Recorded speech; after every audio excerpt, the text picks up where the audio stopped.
नमः संस्कृताय। मैं संस्कृत गंगा से सर्वज्ञ भूषण आप सभी श्रोताओं का स्वागत करता हूं। तो आइए हम गुरुदेव के श्री चरणों में निवेदन करते हैं कि आदरणीय गुरुजी प्रोफेसर गिरिजा शंकर शास्त्री जी गीता का अगला पाठ हम सब लोगों को बताएं। नमः संस्कृताय। अर्जुन उसी बात को आगे बढ़ाते हुए जैसा देखा अर्जुन ने, जो देख रहे हैं कि इस विराट रूप में क्या हो रहा है, उसको माने यथार्थ चित्रण करते जा रहे हैं, लेकिन भयभीत भी हैं। भगवान से प्रार्थना भी करते हैं कि आप अब प्रसन्न हो जाइए, इस रूप को हटा लीजिए। तो अगले श्लोक में अर्जुन ने कहा, वक्तानि ते त्वर्माणा विशन्ति दष्टांकरालानि भयानकानि केचिद् विलग्ना दशनान्तरेषु संदृश्यन्ते चूर्णितैरुत्तमाङ्गैः। चूर्णितैरुत्तमाङ्गैः, उत्तमांग कहते हैं जो उत्तम अंग है। सिर वाले भाग को, सिर को ही, पूरे सिर को उत्तम अंग कहा जाता है। इसको वरांग भी कहते, श्रेष्ठ अंग है। सारा चिंतन, सारी बुद्धि, विवेक, मन, सब कुछ इसमें निवास करते हैं, इसलिए वरांग है, इसको उत्तमांग कहा है। तो उत्तमांगई चूर्णितई, उनके जो सिर भाग हैं चूर्णित हो रहे हैं, चूर्ण होते चले जा रहे हैं, सिर फूट जा रहा है, चूर चूर हो जा रहा है। तब क्या देख रहे हैं? वक्त्राणि, आपके मुखों को। कैसा? त्वरमाणा, त्वरमाण कहते हैं वेगवान, वेग युक्त हुए। ते माने आपके, दृष्टांग, दृष्टा का अर्थ है विकराल, कराल का अर्थ है विकराल, दृष्टा माने डाढ़। तो आपके विकराल जो ये डाढ़ हैं, जबड़े हैं, ये भयानक आनी, भयानक वक्त्राणी, और इस मुखों में विशंति माने प्रवेश करते हैं। कौन प्रवेश कर रहा है? ये जो जिनको पूर्व में गिनाया, भीष्म, द्रोण, सूतपुत्र, कर्ण, और सारे राजा कौरव पक्ष के और सारे राजा पांडव पक्ष के, और यहाँ तक के धृतराष्ट्र के सारे पुत्र कौरव गण कहाँ जा रहे हैं? तो कहा कि त्वरमाणा, बहुत जल्दी से, बड़ी शीघ्रता से, बड़ी वेग से, ते दृष्टांकरालानि, आपके विकराल दाढ़ों के बीच में, भयानक मुखों में, भयानकानि वक्त्राणि, विसंति, उसी में प्रवेश करते जा रहे हैं। उसमें से केचिद, तो कुछ तो ऐसे हैं, कई एक ऐसे दिखाई दे रहे हैं जिनके चूर्णितै उत्तमांगै, चूर्ण चूर्ण हुए उत्तमांग माने सिरों वाले, आपके दशनांतरेशु, दशन माने दांत। तो अब ये दांत इतने छोटे दांत नहीं होंगे जो दांत दिखाई पड़ते हैं मनुष्यों के। भगवान का जब विशाल भयंकर मुख उत्पन्न हो गया है, एक नहीं अनेक मुख, भयंकर जबड़े हो गए हैं, तो दांत भी बड़े बड़े हैं। उन दांतों के अंतरेश माने बीच में फंस गए हैं। कौन? ये सारे जो राजा लोग आए हुए हैं, जो दिखाई पड़ रहे हैं, ये सब उस दांतों के बीच में संदृश्यन्ते, कैसे दिखाई पड़ रहे हैं? बेलगना, उसी में लगे हुए, चिपके हुए से दिखाई दे रहे हैं। तो अर्जुन ने कहा कि भगवान, ये रूप भी आपका देख रहा हूँ, जिसमें लगता यही है कि अब ये सब के सब जिनको मैं युद्ध के लिए आप कह रहे थे कि करना है, वो सभी बड़े वेग से, बड़ी जल्दी से आते हुए आपके भयंकर जबड़ों वाले भयंकर मुखों में प्रवेश करते जा रहे हैं। और कुछ का जो उत्तमांग है, सिर, वह तो मानो चूर्ण होकर के आपके दांतों के बीच में फंसा हुआ है, लगा हुआ है। ऐसा संदृश्यन्ते, ये मुझे दिखाई दे रहा है। और सबकी स्थिति क्या होती जा रही है, कैसे भाग करके आपके मुखों में आ रहे हैं? तो अगले श्लोक में कहा कि यथा नदीनां बहवोऽम्बुवेगा समुद्रमेवाभिमुखा द्रवन्ति तथा तवामी नरलोकवीरा विशन्ति वक्त्राण्यभिविज्वलन्ति। अर्जुन ने कहा, यथा नदीनां बहवोऽम्बुवेगा, यथा माने जैसे, हे विश्वमूर्ति, हे भगवान श्री कृष्ण, जैसे नदी नाम, नदी नाम नदियों के, बहव माने बहुत से, अम्बुवेगा, अम्बु के वेग माने जल के प्रवाह। तो जल में प्रवाह भी है, बुलबुले भी हैं, लहरें भी हैं, तरंग हैं, और उस जल प्रवाह का कहाँ गमन हो रहा है? बहुत वेग से बढ़ती हुई नदी जैसे भागती हुई कहाँ जा रही है? समुद्रम एव अभिमुखा द्रवंती, समुद्र माने समुद्र के, एव माने ही, अभिमुखा सन्मुख, द्रवंती माने दौड़ रहे हैं, अर्थात समुद्र में प्रवेश कर रहे हैं। जैसे नदियों के बहुत से जल प्रवाह, नदियों के जल जैसे दौड़ते हुए समुद्र में प्रवेश कर जाते हैं, तथा माने उसी प्रकार से वैसे ही अमी माने हुए नरलोक वीराह, सूरवीर मनुष्यों के समुदाय भी, नर माने मनुष्य, लोक माने समूह, और वीराह का अर्थ है वीर, बहादुर। तो संपूर्ण जितने सूरवीर मनुष्यों के सूरवीर समुदाय हैं वे तव माने आपके अभिविज्वलंती, अभिविज्वलंती माने प्रज्वलित हुए। ये विज्वलंती अभिविज्वलंती सत्य प्रत्यंत रूप है, माने प्रज्वलित हुए। वक्त्राणी मुखों में विशंति प्रवेश करते हैं। जैसे नदियाँ बहुत वेगवान बढ़ती हुई नदी का जल बड़े वेग से भागता हुआ अंततः समुद्र में चला जाता है, वैसे ये सारे के सारे मनुष्यों के जो सूरवीर हैं, बड़े बड़े योद्धा सूरमा हैं, ये सब प्रज्वलित होते हुए आपके मुखों में प्रवेश कर जा रहे हैं। और कैसे लग रहा है और कैसे लोग दिखाई दे रहे हैं, तो दूसरा भी उदाहरण दे रहे हैं। एक उदाहरण तो नदी का ये दिया कि नदी का जल अंततः समुद्र को भागता हुआ प्रवेश कर जाता है, वैसे जितने सूरवीर हैं जलते हुए आपके मुख के अंदर प्रवेश कर जा रहे हैं, माने एक प्रकार से विनष्ट हो जा रहे हैं। लेकिन इतना ही नहीं, अगला एक और उदाहरण देते हुए कह रहे हैं अगले श्लोक में, यथा प्रदीप्तम ज्वलनम पतंगा विशन्ति नाशाय समृद्ध वेगा तथैव नाशाय विशन्ति लोका स्तवापि वक्त्राणि समृद्ध वेगा। कहा कि यथा प्रदीप्तम ज्वलनम पतंगा, यथा माने जैसे, पतंगा माने पतंग, पतंगे होते हैं जो वर्षा ऋतु में प्राय दिखाई पड़ते हैं। और ये पतंगे जब दीपक जलता है तो भाग भाग करके दीपक में आकर के उस दीपक के सुख को प्राप्त करना चाहते हैं, उसके रूप को स्वयं ग्रहण कर लेना चाहते हैं। दीपक की जो लौ होती है अत्यंत सौंदर्य युक्त है, इसीलिए दीप लौ से, दीप शिखा से तुलना की जाती है, अत्यंत सौंदर्य है। जैसा कि संस्कृत कवियों ने, संस्कृत के महाकवियों ने तुलना करते हुए दीप शिखा ही कहा है।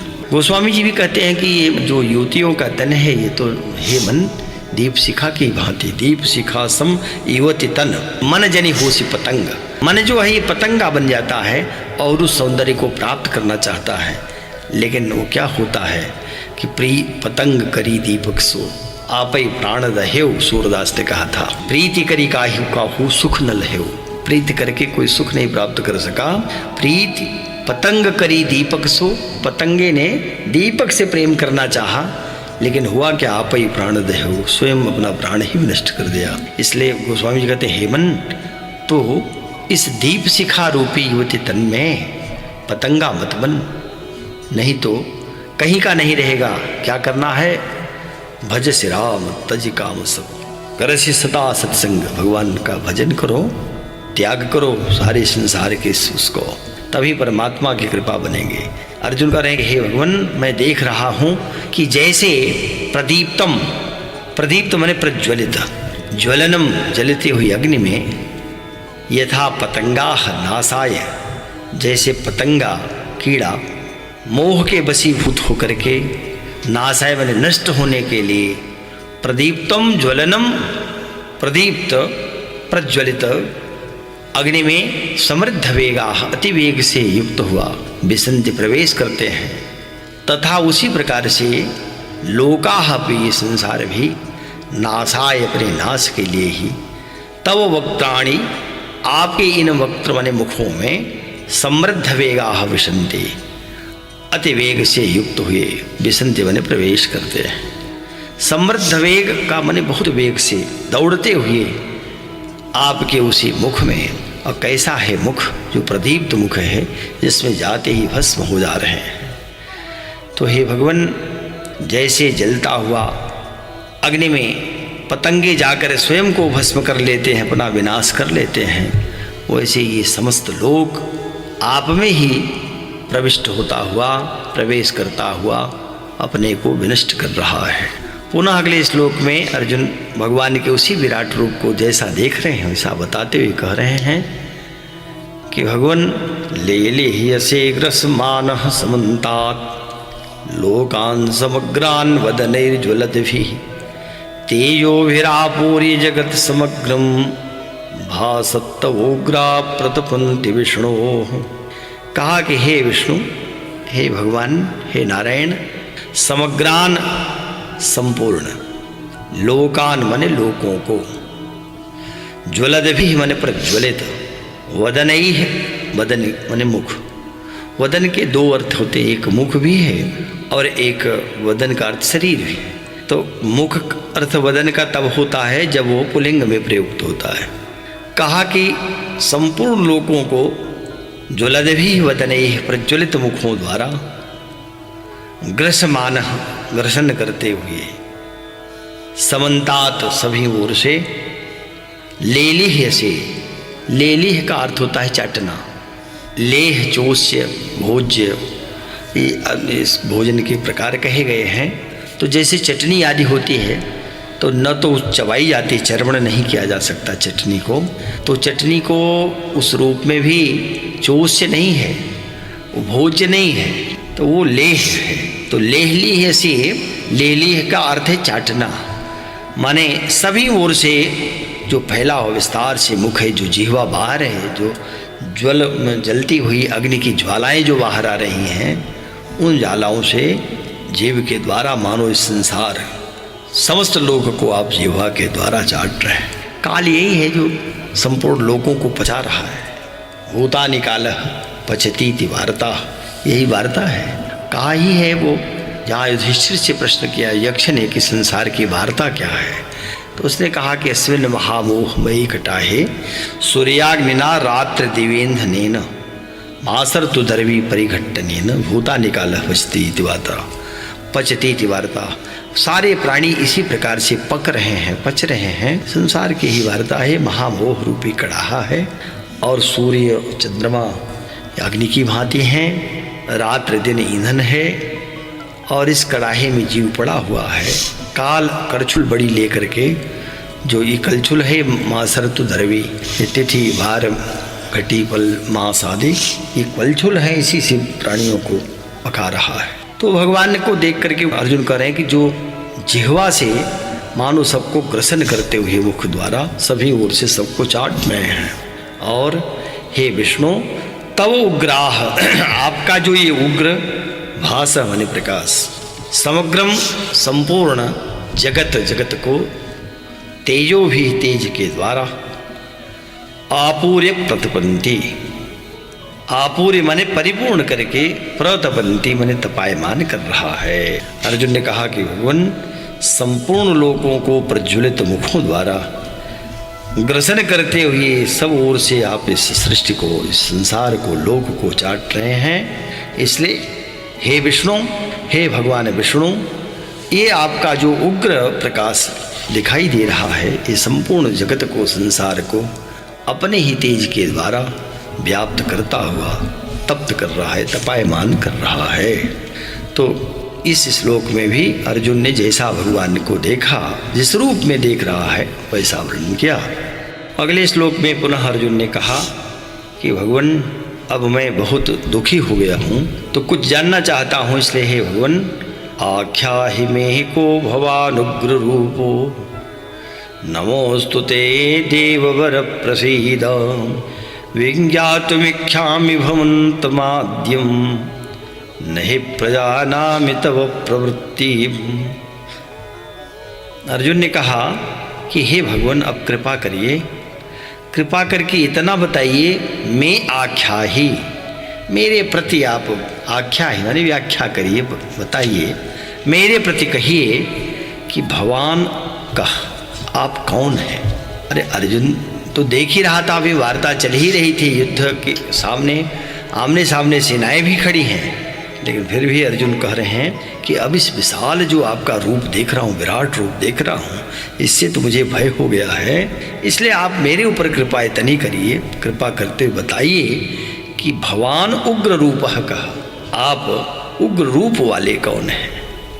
देववर, हे देव में श्रेष्ठ, वर मन श्रेष्ठ, तो हे श्रेष्ठ देव, हे देवेश, हे परम श्रेष्ठ भगवान, ते नमः, आपको नमस्कार कर रहा हूँ, आपको प्रणाम कर रहा हूँ। नमः माने प्रणाम, नमस्कार। अस्तु, अस्तु माने होए, क्या आपको नमस्कार हो। ते नमः अस्तु माने आपको नमस्कार है। तब प्रसीद, आप प्रसन्न हो जाएं और आद्यम अपने आदि स्वरूप को, भवंतम आपको मैं विज्ञातुम इच्छामि, जानने की इच्छा कर रहा हूँ। कैसे जानने की इच्छा, अभी तो जान ही रहे थे। कहा नहीं, विज्ञातुम, विज्ञातुम माने तत्व से जानने की इच्छा, तत्व से जानने की इच्छा कर रहा हूँ। इसलिए ही माने क्योंकि तव प्रवृत्तिम न प्रजानामि, मैं आपकी प्रवृत्ति को नहीं जान पा रहा हूँ कि आपकी प्रवृत्ति क्या है। हे भगवान कृपा करिए, प्रसन्न हो जाइए। आप श्रेष्ठ देव हैं तो मुझे इतना बता दें, मैं आख्या ही मुझसे कह दें कि ये जो उग्र रूप दिखाई दे रहा है, इस उग्र रूप वाले आप कौन हैं। और मैं बारंबार आपको नमस्कार कर रहा हूँ, आप प्रसन्न हुए। और आद्य माने अपना जो आदि स्वरूप है, उस आदि स्वरूप को, भवंतम आपको मैं तत्वतः जानने की इच्छा रख रहा हूँ। मैं आपकी इस प्रवृत्ति को नहीं जान रहा हूँ, इसलिए कृपा करके आप बताएं कि आप कौन हैं। तो अर्जुन ने ये प्रश्न भी उस विराट स्वरूप को देखते हुए उठाया, प्रश्न किया। उसी रूप में भगवान जो विराट रूप दिखा रहे हैं और बोल भी रहे हैं। तो अब यहाँ भगवान को बोलने की बारी आ गई, क्योंकि अर्जुन इतने दुखी हो चुके हैं कि भगवान को प्रणाम तो कर रहे हैं, प्रणाम करते हुए जानने की जिज्ञासा भी कर बैठे हैं। इसलिए विराट रूप दिखाते हुए श्री भगवान वाच, भगवान बोल उठे। भगवान ने कहा, कालोऽस्मि लोकक्षय कृत प्रवृद्धो लोकान् समाहर्तुमिह प्रवृत्तः ऋतेऽपि त्वां न भविष्यन्ति सर्वे एव स्थिता प्रत्यनीकेषु योधाः। भगवान ने कहा कि अर्जुन, जब आप पूछ ही रहे हैं तो जाने मैं कौन हूँ। अहम लोकक्षयकृत प्रवृत्तः कालहस्मि। इस समय लोकः माने लोक का, संसार का, क्षयकृत क्षय करने वाला, नाश करने वाला, प्रवृद्धः अत्यंत बढ़ा हुआ, कालहस्मि काल हूँ, कालोस्मि। काल भी भगवान, ये भी कोई सामान्य तत्व नहीं। काल का काल महाकाल, काल माने तो केवल अर्थ तो समय ही है, पर ये बड़ा बलवान होता है और ये विचित्र तत्व है। यद्यपि अखंड काल तो वह परमात्मा ही है, और सूक्ष्म जो काल है वो उसका भेद है। सूक्ष्म काल से भी संसार को प्रतिक्षण विनष्ट भी करते हैं और प्रवृद्ध भी करते रहते, बढ़ाते भी रहते हैं। संसार में एक प्रकट हो रहा है, दूसरा क्षय को प्राप्त हो रहा है। यही काल की महत्ता है। और काल के वशीभूत होकर के देवता भी, सिद्ध भी, ऋषि भी सब अपने अपने जीवन को पूर्ण करके और आगे बढ़ते हुए चले जाते हैं। समय बड़ा बलवान होता है, समय एव करोति बलाबलम। तो काल कौन है? साक्षात नारायण ही है, भगवान विष्णु ही है। कालो, पहले भी कहा कि कालोस्मि कलतामहम, कालह कलतामहम। जो कलना करने वाले हैं, गणना करने वाले, उसमें काल मैं ही हूँ। और भगवान को काल का स्वरूप ही कहा गया है। जब स्तुति करते हैं गोस्वामी जी ने भी कहा कि करालम महाकाल कालम कृपालम। तो महाकाल भी हैं, कृपालु भी हैं, कराल भी हैं। तो भगवान ने स्वयं कहा कि मैं काल हूँ, कालोस्मि लोक क्षयकृत प्रवृत्त, लोक का, संसार का विनाश करने के लिए बढ़ा हुआ। और यह लोकान समाहर्तुम प्रवृत्त, इस समय इन समस्त लोकों को समाहर्तुम नष्ट करने के लिए प्रवृत्त माने प्रवृत्त हुआ हूँ। अतएव ये माने जो प्रत्यनीकेषु अवस्थिताः, प्रत्यनीकेषु माने प्रतिपक्षों की सेना में, शत्रुओं की सेना में, अवस्थिता माने स्थित हुए हैं। कौन स्थित हुए हैं? योद्धा, जितने योद्धा लोग उपस्थित हुए हैं। ते सर्वे, वह सभी त्वामृते, तुम्हें छोड़ करके, आपके बिना, अर्जुन को छोड़ करके। अर्जुन तो नर ही हैं, अर्जुन तो भगवान के एक द्विधा, एक ही तत्व द्विधा हुआ, एक नर एक नारायण बना है। तो कह रहे त्वाम ऋते, तुम्हें छोड़ करके अपि न भविष्यन्ति, अब सब नहीं रहेंगे जितने योद्धा दिखाई पड़ते हैं। अर्थात अगर तुम युद्ध न भी करोगे तब भी इन सब का नाश हो जाने वाला है। ऋते भी त्वाम का दो अर्थ किया है टीकाकारों ने। एक अर्थ किया कि आपको छोड़ करके बाकी सबका विनाश हो रहा है, आप बचे रहेंगे। और दूसरा अर्थ किया कि यदि आप युद्ध न भी करना चाहें, आप युद्ध करने के लिए तैयार न भी हों, तब भी ये जान लीजिएगा कि ऋते भी त्वाम, आपके बिना भी आप युद्ध नहीं करना चाहते तब भी ये सभी लोगों का क्या होने वाला है। कहा कि न भविष्यन्ति, अभी नहीं रहेंगे, इनका अब निश्चित ही अवसान होने वाला है। इसीलिए इनको समाप्त करने के लिए इनका समाहर्तन करने, समाहर्तुम का अर्थ है कि अब इनका समाहार होगा, बिल्कुल ये विनष्ट हो जाएंगे। इसलिए इस संसार को, जगत को क्षय करने के लिए बड़ा हुआ मैं महाकाल। इस समय कालोस्मि, अस्मि माने मैं काल हूँ, महाकाल हूँ। मैं संसार को, लोक को विनष्ट करने के लिए इस स्वरूप में आ गया हूँ कि अब दूसरा कोई बचेगा नहीं। कौन? एक आपको छोड़कर रहते त्वाम। और कौन ये संसार गायब होगा? कहा कि जितने यहाँ इकट्ठे हुए दिखाई दे रहे हैं, कौन है ये लोग? प्रत्यनीकेषु योद्धा, जो प्रत्यनीक माने प्रतिपक्षियों में योद्धा गण दिखाई दे रहे हैं। निश्चित ही ये काल ही इनको अब विनष्ट करने वाला है।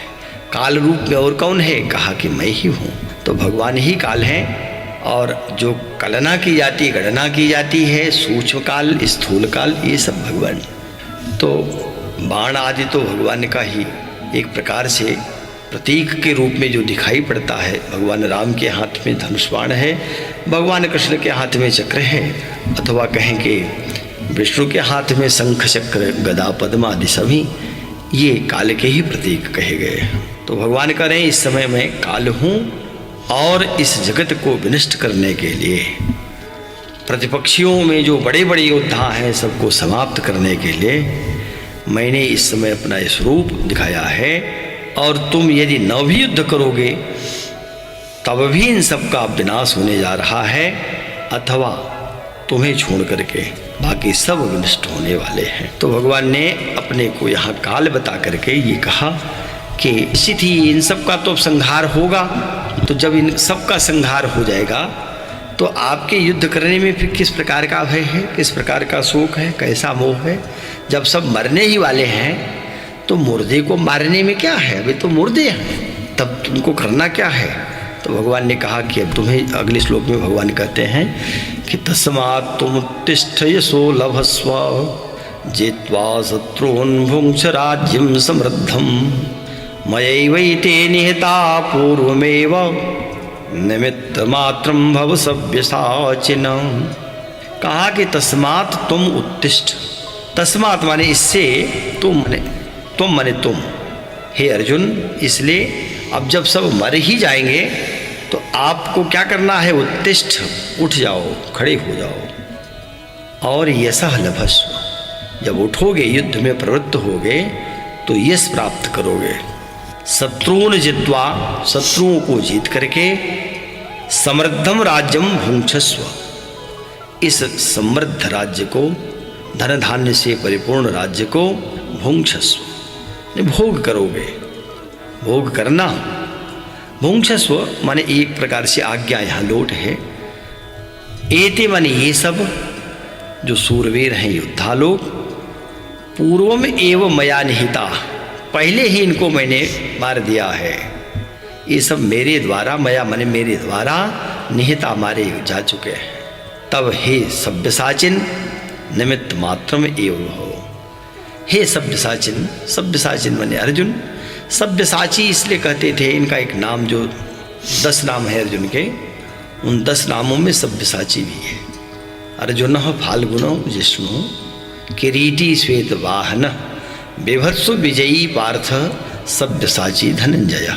तो सव्यसाची का अर्थ हुआ कि जो बाएं हाथ से भी बाण उसी कला से, दाहिने हाथ से जो धनुष पर बाण चढ़ा करके सिर आँखा योद्धाओं का वध करते थे, उतने ही कुशल थे ये बाएं हाथ से भी संधान करके शत्रु का वध कर देते थे। इसलिए कहा कि तुम तो बाएं हाथ से भी बाण चलाने का अभ्यास है, इसलिए सब्यसाची हो, तो अब तुम यश को प्राप्त करने के लिए उठ खड़े हो जाओ।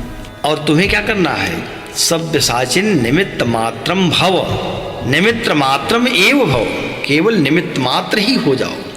निमित्त मात्र का क्या अर्थ है कि तुम खड़े रहोगे तो लोग यही समझेंगे कि तुम ही ने मारा है, पर तुमने देख तो लिया ना कि मेरा जो ये विकराल स्वरूप दिखाई दे रहा है, सब मृत्यु को इसी में प्राप्त हो जाएंगे, अपने आप सब मर जाएंगे।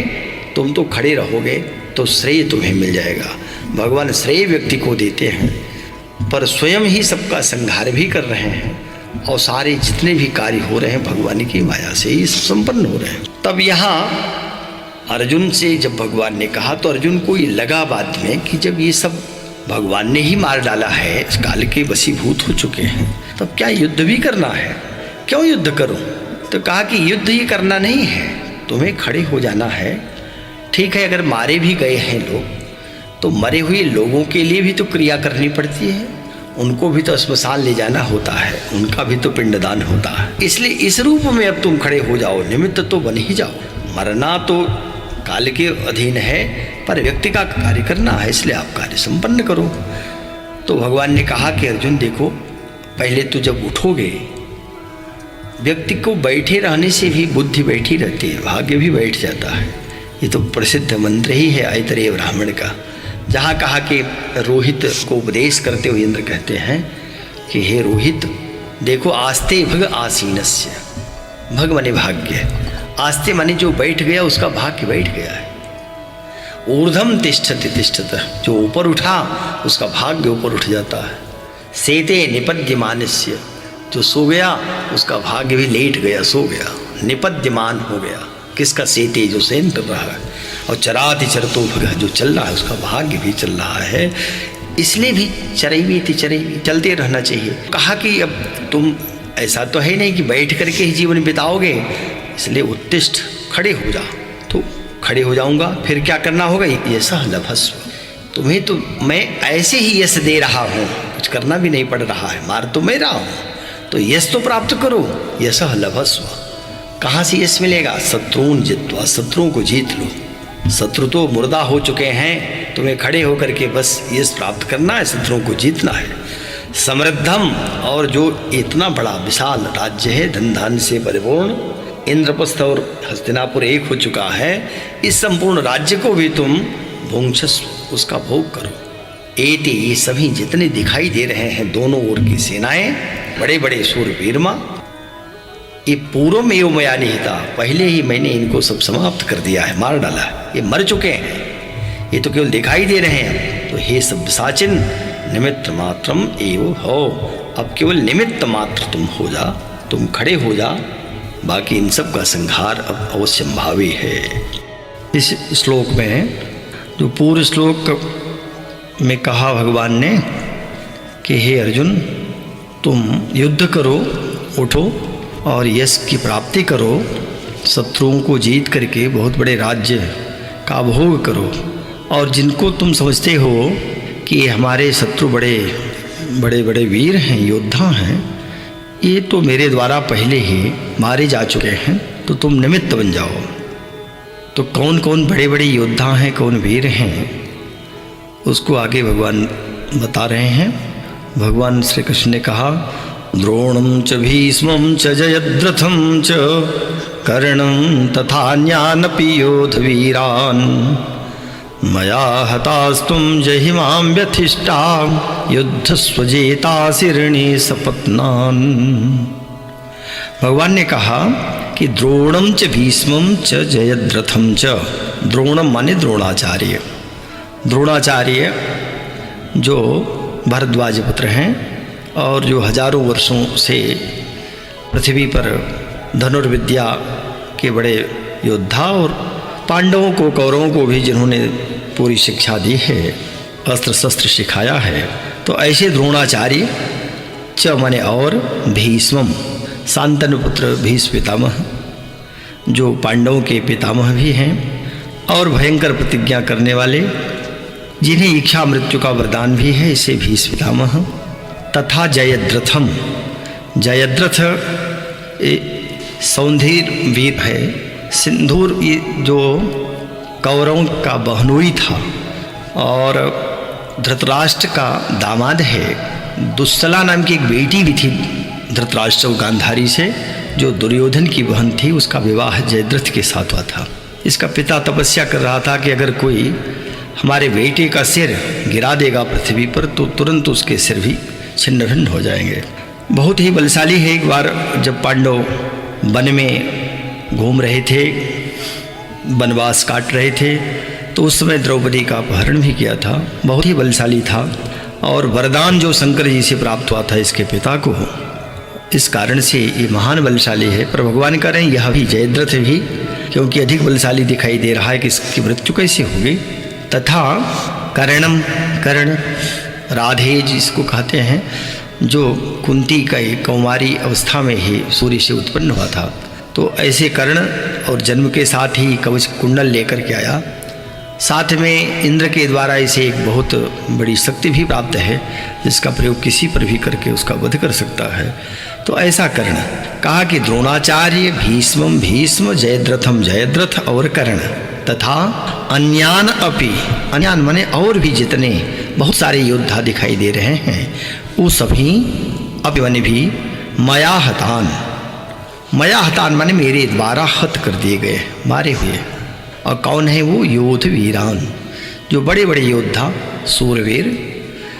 तथा त्वम जहि माम व्यथिष्ठा, कहा कि इनको यद्यपि ये सब मेरे द्वारा मारे गए हैं, तथापि त्वम जहि, इनको तू मारो, इनका वध करो। और माम व्यथिष्ठा, व्यथिष्ठा का अर्थ है भय मत करिए, मां मने मत।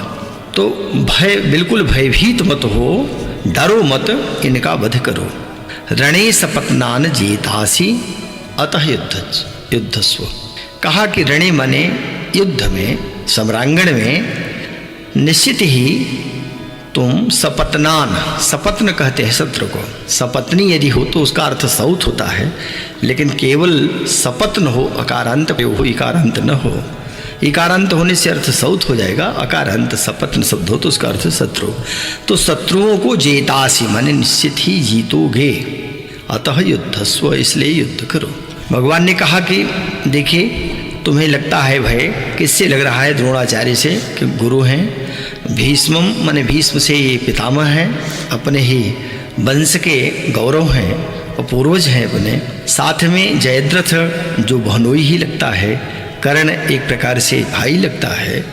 तो इनको और अन्यान्य जो दूसरे योद्ध वीरान हैं, बड़े बड़े वीर योद्धा हैं, इनको कैसे जीत पाएंगे यदि ये विचार करते हो तो निश्चित जानो कि ये सब तो मेरे द्वारा मये वैते निहिता पूर्वम। भगवान ने कहा था कि, अभी भी कहा, पूर्व श्लोक में भी कहा था कि मये वैते निहिता पूर्वमेव, ये सब मेरे द्वारा निहिता मने मारे जा चुके हैं, पूर्व मन पहले से ही।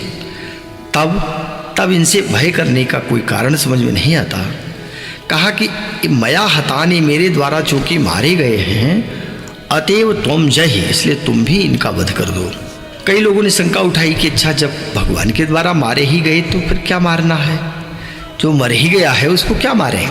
तो कई आचार्यों ने, कुछ संतों ने व्याख्या करते हुए कहा कि नहीं, वो तो उसी प्रकार से मारना हुआ जैसे मान लीजिए कि अपने कुल गोत्र का, अपने सूत्र का, अपने खानदान का किसी की मृत्यु होती है, पिता पितामह प्रपितामह आदि की, तो मृत्यु के बाद के जो कर्म होते हैं अंत्येष्टि आदि, वो तो कोई पौत्र ही करेगा, पुत्र ही करेगा। तो कहा ये अंत्येष्टि की भांति तुम उनका वध कर दो, बाकी तो निश्चित ही ये सब मेरे द्वारा मारे जा चुके हैं। दूसरी बात फिर यही कहा कि व्यथिष्ठा, पूर्व में ही अर्जुन बहुत भयभीत हो गए थे जब देखा था सामने पक्ष के योद्धाओं को, और ये देखा था कि ये सब अपने ही हैं। तो कहा वो भयभीत हुए थे। भगवान कह रहे हैं कि माँ व्यथिष्ठा, भय त्याग कर दो, भयभीत मत हो। भयभीत तो इसलिए हो रहे हो कि कहीं हम जीतेंगे युद्ध के, हम नहीं जीतेंगे। यदि वा जयेम, यदि वा नो जयेयु, इनको मैं जीत सकता हूँ अथवा नहीं जीत सकता, ये प्रश्न पहले कहा अर्जुन ने। तो भगवान कह रहे हैं कि इसमें तुम्हें संशय करने की आवश्यकता नहीं है। निसंदेह रणे सपतनान जेतासी, इस युद्ध में सपतनान माने शत्रुओं को तो निश्चित ही जीत लेगा। तब क्या करना है? अतः युद्धस्व, युद्ध के लिए तैयार हो जाओ।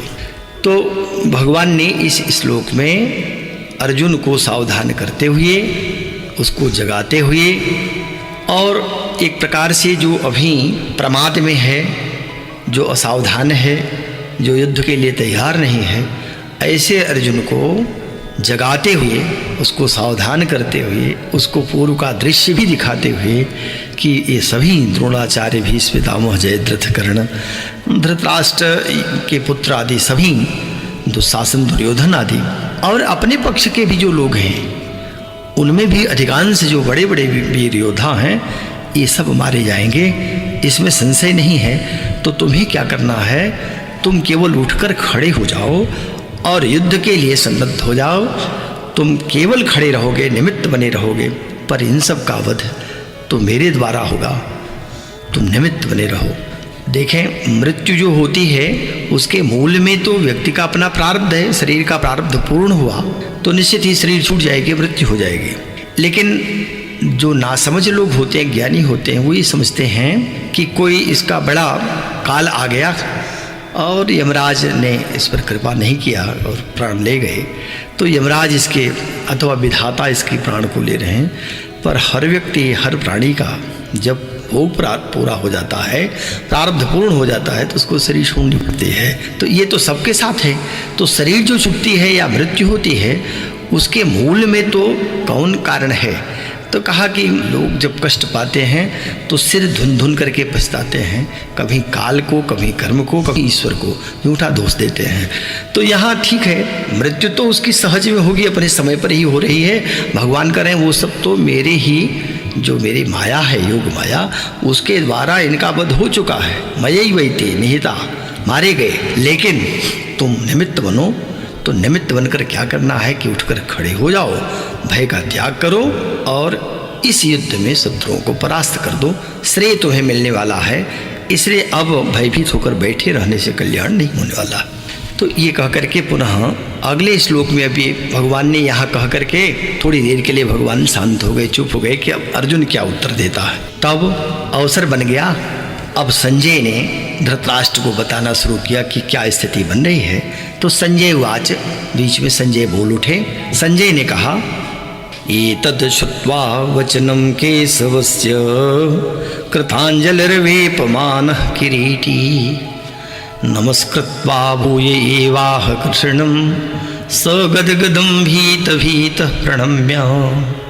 संजय ने कहा कि हे राजन, हे धृतराष्ट्र जी, केशवस्य एतद् वचनं श्रुत्वा, केशवस्य माने केशव, भगवान श्री कृष्ण के, एतद् माने इस वचन को सुन करके, किरीटी कृतांजलि ही, जो किरीटी बने मुकुटधारी, किरीट कहते मुकुट को, सशंख चक्रम स किरीट कुंडलम।